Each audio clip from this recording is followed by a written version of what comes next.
নমস্কার। আজ এমন একটা কাবাব বানিয়ে দেখাবো যেটা ভীষণ টেস্টি হয় খেতে এবং এটা ভীষণ হেলদিও। যারা ডায়েট করছেন তাদের জন্য ভীষণ হেল্পফুল হবে রেসিপিটা। তাহলে চলুন রেসিপিটা দেখে নেওয়া যাক। সবার প্রথমে একটা মিক্সিং জার নিয়ে নিয়েছি, এর মধ্যে মশারির ডাল দিয়ে দিচ্ছি।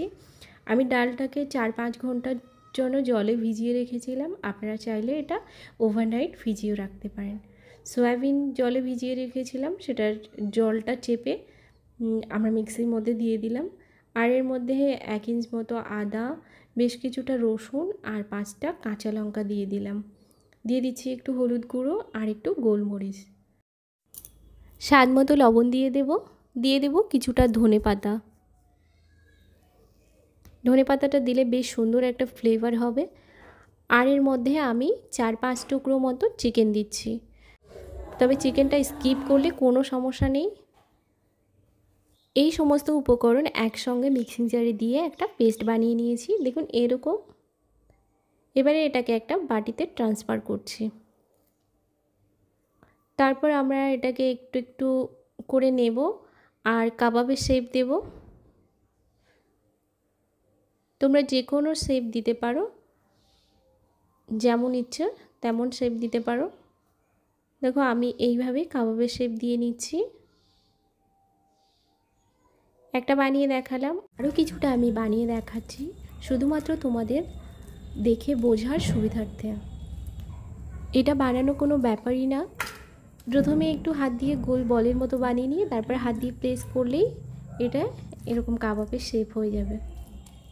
সবগুলো এইভাবে করে নেব। তারপরে আমরা উনানে একটা ফ্রাইং প্যান বসিয়ে দিলাম। প্যানের মধ্যে দিয়ে দিচ্ছি সামান্য পরিমাণে সরিষার তেল।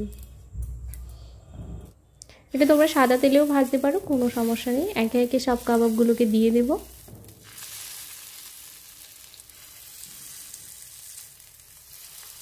সবগুলো কাবাব দেওয়া হয়ে গেলে আমরা এক পিঠ লাল লাল হয়ে যাওয়া পর্যন্ত ওয়েট করব।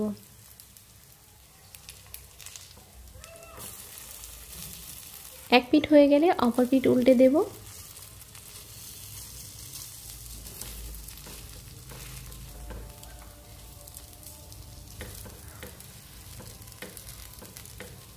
অপর পিঠটাও সুন্দরভাবে লাল লাল করে ভেজে নেব। দেখুন এইভাবে আমি সবগুলো কাবাব ভেজে তুলে নিচ্ছি। একটা ডিশে সার্ভ করে দেখাচ্ছি। ভেতরটা দেখুন খুব ভালো মতো সব কিছু কুক হয়েছে এবং উপরটা বেশ ক্রিস্পি, ভীষণ টেস্টি হয় খেতে। একবার বানিও আর কমেন্ট করে জানিও কেমন লাগলো তোমাদের রেসিপিটা। ভালো লাগলে লাইক কমেন্ট শেয়ারের অনুরোধ রইল। আজকের রেসিপিটা এই পর্যন্তই থাকছে, আবার অন্য কোনো রেসিপি নিয়ে দেখা হবে। ততক্ষণ ভালো খান, সুস্থ থাকুন, টাটা।